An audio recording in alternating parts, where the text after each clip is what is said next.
की ओर। बहुत समय पहले की बात है। मगध राज्य के एक छोटे से गांव में एक युवक रहता था जिसका नाम अंशुमान था। वह बहुत ही अधीर और गुस्सैल स्वभाव का था।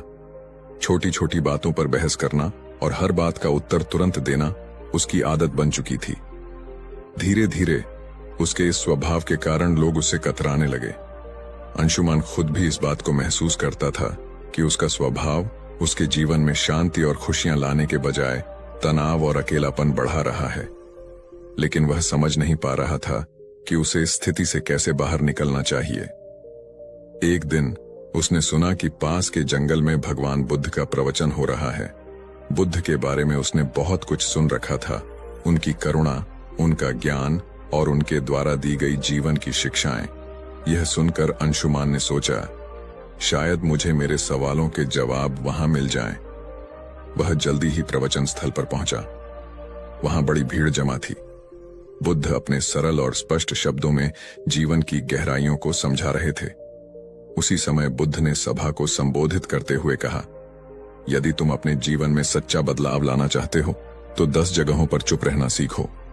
यह सुनकर अंशुमान को कुछ आशा की किरण दिखी। प्रवचन समाप्त होने के बाद वह बुद्ध के पास गया और उनके चरणों में झुककर बोला, भगवान, आपने कहा कि बदलाव लाने के लिए 10 जगहों पर चुप रहना चाहिए। कृपया मुझे विस्तार से समझाइए कि ये 10 जगहें कौन सी हैं और मैं उन्हें अपने जीवन में कैसे अपना सकता हूं। बुद्ध मुस्कुराए और बोले, यह जानने के लिए तुम्हें धैर्य, अनुशासन और आत्मनिरीक्षण की आवश्यकता होगी। अगर तुम इन शिक्षाओं को अपनाने के लिए तैयार हो तो मेरे साथ चलो। अंशुमान ने सहमति जताई और इस तरह उसकी यात्रा शुरू हुई। पहला स्थान, जब कोई तुम्हारी आलोचना करे। बुद्ध ने अंशुमान को पहले स्थान की शिक्षा दी।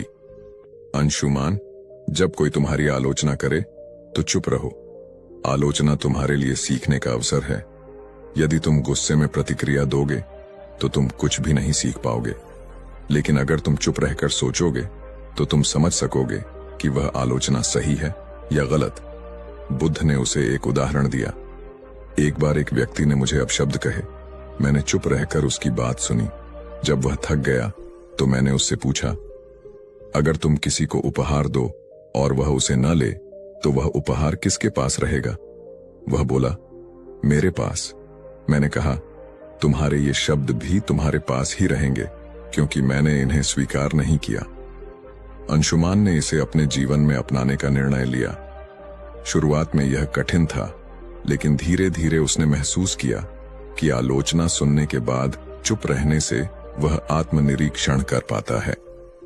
दूसरा स्थान, जब कोई तुमसे बहस करे। कुछ दिन बाद बुद्ध ने अंशुमान को दूसरे स्थान पर चुप रहने का महत्व समझाया। जब कोई तुमसे बहस करे तो चुप रहो। बहस में सच नहीं बल्कि अहंकार की जीत होती है। यदि तुम चुप रहोगे तो तुम स्थिति को बेहतर समझ सकोगे और सही निर्णय ले सकोगे। बुद्ध ने एक किसान की कहानी सुनाई। 2 किसान अपनी जमीन के छोटे से टुकड़े को लेकर झगड़ रहे थे। दोनों का मानना था कि वह जमीन उनकी है। जब मैंने उनसे पूछा कि क्या उन्होंने जमीन अपने साथ लाई थी जब वे जन्मे थे या क्या वे इसे अपने साथ ले जाएंगे जब वे मरेंगे, तो वे चुप हो गए। इस शिक्षा ने अंशुमान को सिखाया कि बहस में पड़ने से बेहतर है चुप रहकर समाधान की ओर बढ़ा जाए। तीसरा स्थान, जब कोई गुस्से में हो। बुद्ध ने अंशुमान से कहा, गुस्सा आग की तरह है।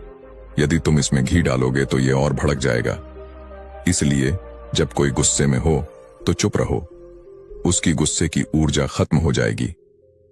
इसके लिए उन्होंने एक कहानी सुनाई। एक राजा ने अपने मंत्री को गुस्से में फांसी की सजा सुनाई। मंत्री ने कुछ नहीं कहा। अगले दिन राजा को पछतावा हुआ और उसने मंत्री को माफ कर दिया। अगर मंत्री उस समय राजा से बहस करता तो शायद उसकी जान चली जाती। अंशुमान ने इसे भी अपने जीवन में अपनाया। चौथा स्थान, जब तुम दुखी हो। एक दिन अंशुमान को किसी बात पर गहरा दुख हुआ। उसने बुद्ध से कहा, भगवान, मैं इस पीड़ा को सहन नहीं कर पा रहा। बुद्ध ने कहा, जब तुम दुखी हो तो चुप रहो। दुख तुम्हारे भीतर के बदलाव का द्वार हो सकता है। चुप्पी में तुम्हें अपने प्रश्नों के उत्तर मिल सकते हैं। बुद्ध ने उसे यह भी बताया कि दुख तुम्हें मजबूत बनाता है। बशर्ते तुम उसे समझने की कोशिश करो। 5वां स्थान, जब कोई तुम्हें उकसाए। बुद्ध ने अंशुमान से कहा, जब कोई तुम्हें जानबूझकर उकसाए तो चुप रहना ही सबसे बड़ा उत्तर है। यह तुम्हारी शक्ति और धैर्य को दर्शाता है। उन्होंने एक साधु की कहानी सुनाई। एक बार एक साधु को गांव के लोग परेशान करते थे, लेकिन वह साधु हमेशा शांत रहता था। धीरे धीरे गांव वालों ने उसे तंग करना छोड़ दिया। उनकी चुप्पी ने उन्हें बदल दिया। 6ठा स्थान, जब तुम्हें दूसरों की मदद न करनी हो। बुद्ध ने समझाया, हर जगह मदद करने की जरूरत नहीं होती। जब कोई तुम्हारी राय न मांगे तो चुप रहना बेहतर है। यह शिक्षा अंशुमान के लिए बहुत उपयोगी साबित हुई।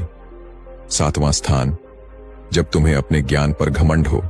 बुद्ध ने कहा, ज्ञान विनम्रता का आभूषण है। यदि तुम अपने ज्ञान का प्रदर्शन करोगे तो वह खोखला हो जाएगा। 8वां स्थान, जब कोई सत्य सुनने को तैयार न हो। बुद्ध ने अंशुमान से कहा, सत्य का मूल्य तब तक नहीं होता जब तक उसे स्वीकार करने वाला तैयार न हो।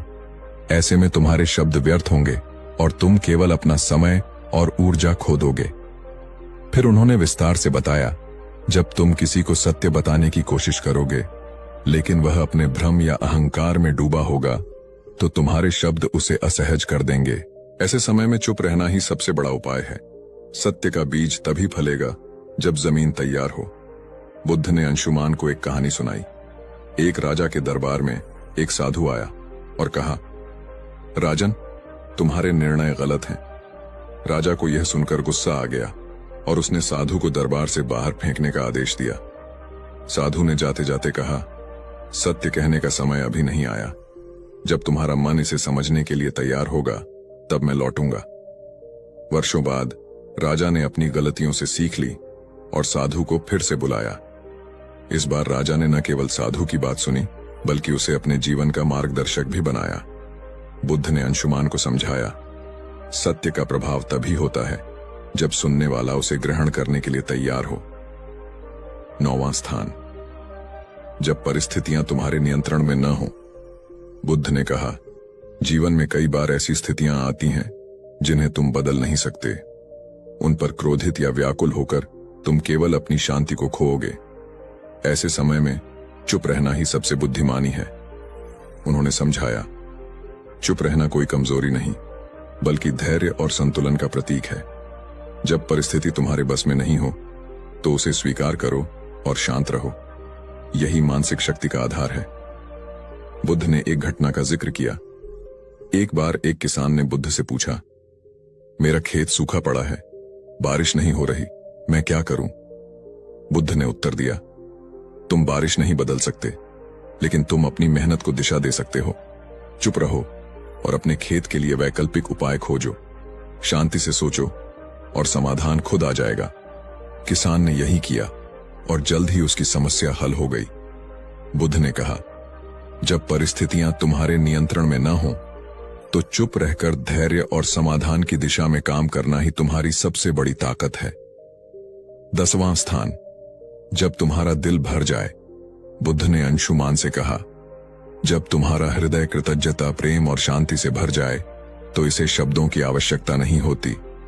ऐसी स्थिति में चुप्पी स्वयं एक भाषा बन जाती है। यह तुम्हारे भीतर की सबसे बड़ी खुशी है। उन्होंने इसे और स्पष्ट करते हुए कहा, कृतज्ञता का सबसे शुद्ध रूप मौन में प्रकट होता है। जब तुम अपने जीवन में आनंदित महसूस करो तो इसे बाहरी अभिव्यक्ति की आवश्यकता नहीं होती। यह चुप्पी तुम्हारी आत्मा की खुशी का प्रतीक होती है।